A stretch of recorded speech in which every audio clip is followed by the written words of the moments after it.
In sports, and really in life, people say just about anything, whether it makes sense or not, and it's to get them clicks. And one of those trendy topics right now in the sports world, when you turn on ESPN, when you go on Twitter, when you hop on Instagram, TikTok, anywhere, is people bringing up the idea the Chicago Bears should trade Justin Fields. And as a Chicago Bears fan, this is one of the most outlandish ideas I have ever heard. And that is putting it PG, because YouTube would demonetize me if I say it in any other way. So, in this video, we're going to discuss why Chicago Bears should not trade Justin Fields and how stupid that would be and kill any hope for this franchise. But before we get into today's video, if you guys are new here and want more videos like this, subscribe and smash that like button. With that all being said, let's dive right into today's video. Now, the first reason on why the Chicago Bears should not trade Justin Fields is Justin Fields is the most talented quarterback the Bears have ever had. You know, when it comes to quarterbacks before Justin Fields, most of them have been pretty average, lackluster, or downright awful. Now, I'm a 2000s kid, so I didn't really watch football until 2015. For a team whose best quarterbacks were Sid Luckman, Jim McMahon, and the quarterback I grew up watching, Jay Cutler, who, you know, at times was very, very talented and had a huge arm, he was pretty underwhelming, even with extraordinary weapons in Brandon Marshall, Alshon Jeffrey, Matt Forte, Martellus Bennett. You know, he had the weapons and still proved that he was never the guy. He never proved that he was that franchise quarterback. So to say the Chicago Bears should trade Justin Fields is absurd, because Justin Fields has never had a team like Jay Cutler has or what Mitch had in 2018. And that leads me into my second point, the lack of a foundation. You know, any solid building needs a solid foundation, and what Justin has right now is Rome. And we all know the story. You know, ever since Justin Fields was drafted here, we weren't really built for him to become successful. In 2021, when Justin Fields was drafted, he had to deal with a head coach who for some reason could not adapt the offense to Justin's skill set. There were no design runs, no RPOs, no deep routes. It was just whatever Matt Nagy wanted to run. And the only good thing that Matt Nagy did for this Bears organization was drafting Justin Fields and not doing his job so Justin Fields could get a better head coach and a better GM. Now, the team surrounding Justin Fields during his rookie year was nothing home to cry about. Justin Fields never really had that number one receiver, which is essential for any rookie quarterback's development. Darnell Mooney, don't get me wrong, is a very talented wide receiver, but he alone is not enough for a quarterback to become successful. Darnell Mooney is a very good complement, you know, but Darnell Mooney tends to struggle against the better quarterbacks in the NFL, other than Jalen Ramsey. Allen Robinson, you know, he just wasn't the same receiver in 2021 that he was in 2018, and he kind of was non-existent. He was not schemed properly, and he lost interest in playing for a team that kept franchising him time and time again. Demarius Byrd and Marquise Goodwin were all rotational receivers at best, and were really used properly and weren't schemed to get open. The offensive line, with the exception of Larry Borum and Tevin Jenkins, didn't do Justin any favors and allowed pressure within seconds, not giving Justin enough time to go through his reads, finding open receiver, and develop. And the fact that Justin was never schemed out of pocket only hurt his development even more. And then the McCaskey said enough is enough, and in January of 2022, they fired Ryan Pace and Matt Nagy due to poor roster construction and brought in Ryan Poles and Matt Eberflus. And all of a sudden, it was finally starting to look like the light was starting to show. Now, the Chicago Bears had hired Ryan Poles, who had success,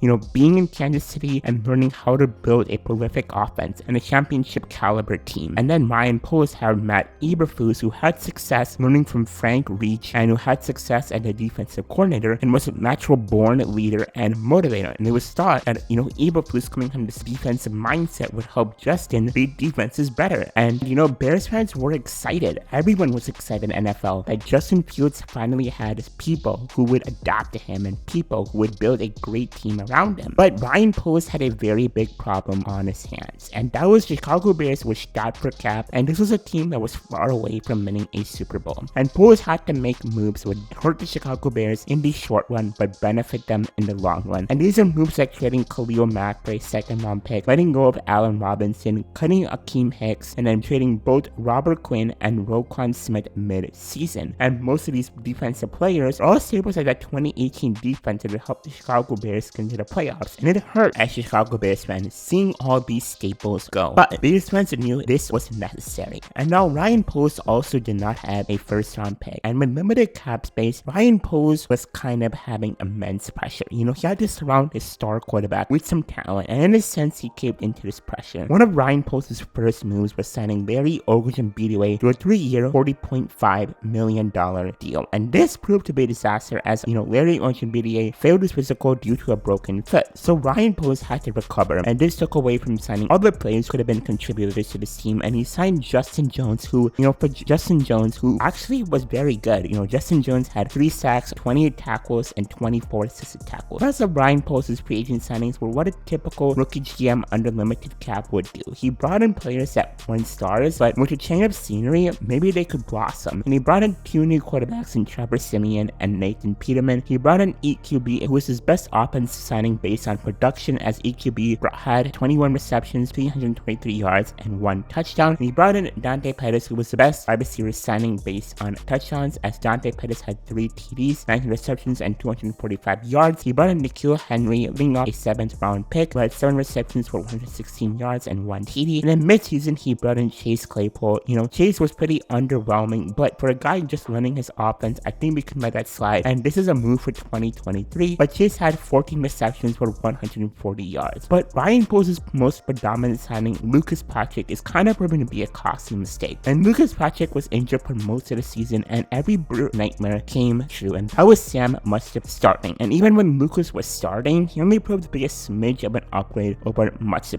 And if Ryan Poles had used the cap to re-sign someone like James Daniel or sign someone like Mason Cole, that would have helped Justin quite a bit. But there's no point in talking about what ifs. What is clear is that this team has the most cap in the NFL, and Ryan Poles has to bring in a center that is going to protect Justin and provide stability. Now next, let's talk about draft and what Ryan Poles did there. Now when in the draft, Ryan Poles took a bit of an unorthodox approach. Many people expected Ryan Poles to go in the direction and get someone like George Pickens or Alex Pierce, and that did not happen. Ryan Poles shocked the entire world when he selected Kyler Gordon and Jaquan Pritzker, and this will be a topic that will be talked about for years to come. But for reasons unknown, Poles did not like Pickens. Maybe it was due to his character, and he did not like Pierce. Maybe he felt that he wasn't at value at that 2nd round pick, and he wasn't worth drafting so high. What is clear though is that Ryan Poles has to find Justin a wide receiver 1, someone like Jackson Smith-Njigba to make up for passing on George Pickens and Alex Pierce. But to Ryan Poles' credit, Kyler Gordon, while he did struggle, is starting to come around a little bit, and he's filling one of the toughest positions in football. And as time went on, he got better and better, and he finished the season with 3 picks and 55 solo tackles. And Jaquan Pritzker was nothing but a stud, as he looks to be a steal as well, and he has 73 tackles, 1 forced fumble, and 1 pick. And then in the 3rd round,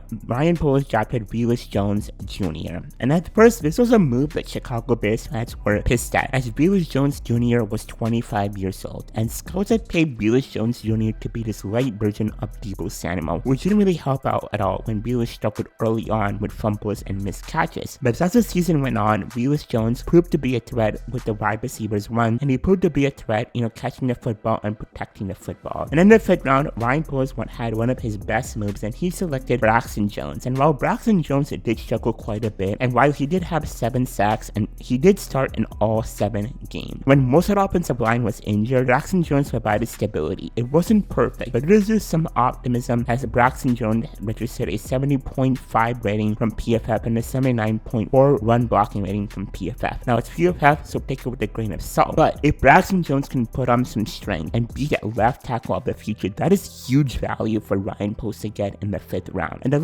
rest of Ryan Poles' picks are what I like to call wait and see players. Dominic Robinson is a guy that could very well start next year, and his limited snaps, he had 1.5 sacks. And then Zachary Thomas is a guy who could compete with Cody White here after he recovers from his injury. And Tristan Rebner does bring in some worry, as he was outshined by Demarion Evans, so jury's still out on him. And Doug Kramer and H.R.A. Carter were both guys who couldn't really make an impact due to injuries, but again, they could very well compete and start in some of those positions, so we'll have to see what happens with both of them. And with Ryan Poles' last 2 picks, he got in some very promising passing players. Elijah Hicks was a guy who filled in very well when there were injuries to the secondary, and he finished the season having 15 solo tackles. And then Trenton Gill looks to be a staple of this team as he has cemented himself as a punter of the future. And now we have come to perhaps the biggest thing the Chicago Bears did for Justin Fields, and that was hiring Luke Getsy. You know, when the Chicago Bears had Luke Getsy, this was a move applauded by NFL analysts. Bears fans were excited because, you know, Luke Getsy had developed Devontae Adams. He had worked with